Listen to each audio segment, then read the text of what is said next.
தமிழக சட்டமன்ற தேர்தலில் பதிவாகியுள்ள 84.69% வாக்குப்பதிவு அரசியல் களத்தில் பெரும் அதிர்வலைகளை ஏற்படுத்தியுள்ளது. வரலாறு காணாத இந்த மக்கள் எழுச்சி ஆளுங்கட்சியான திமுகவிற்கு சாதகமா அல்லது ஆட்சி மாற்றத்திற்கான அறிகுறியா என்ற விவாதம் எழுந்துள்ளது.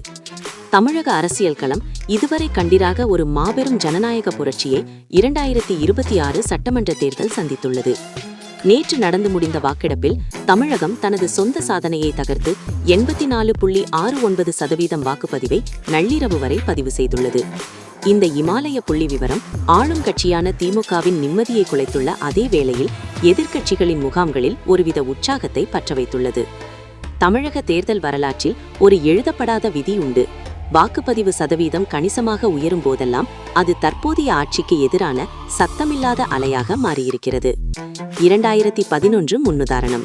அப்போது பதிவான 78.29% வாக்குகள் 2G ஊழல் மற்றும் மின்வெட்டு புகாரில் சிக்கியிருந்த திமுக ஆட்சியை தூக்கி எறிந்து ஜெயலலிதாவை அரியணையில் ஏற்றியது. தற்போது அதைவிட 6% அதிகமாக பதிவாகியிருப்பது கோட்டையில் மாற்றம் நிகழப்போகிறதா என்ற $1 மில்லியன் கேள்வியை எழுப்பியுள்ளது.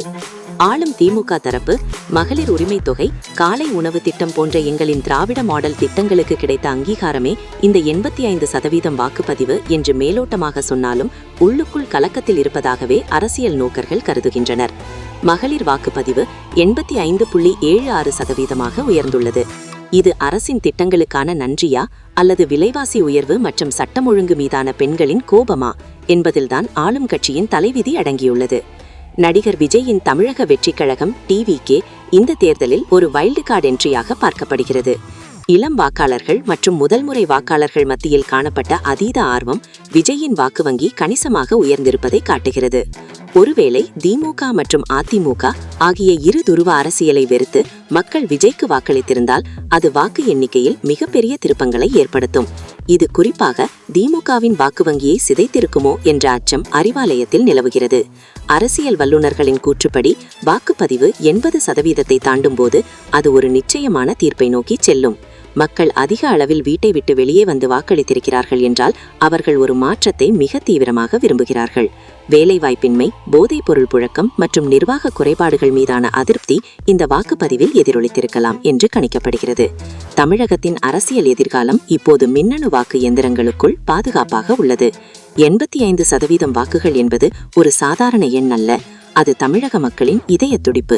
இது மு.க. ஸ்டாலின் அவர்களின் ஆட்சிக்கு கிடைத்த நற்சான்றிதழா அல்லது எடப்பாடி பழனிசாமி மற்றும் நடிகர் விஜயின் வியூகங்களுக்கு கிடைத்த வெற்றியா என்பது வரும் மே 2 தெரிந்துவிடும்.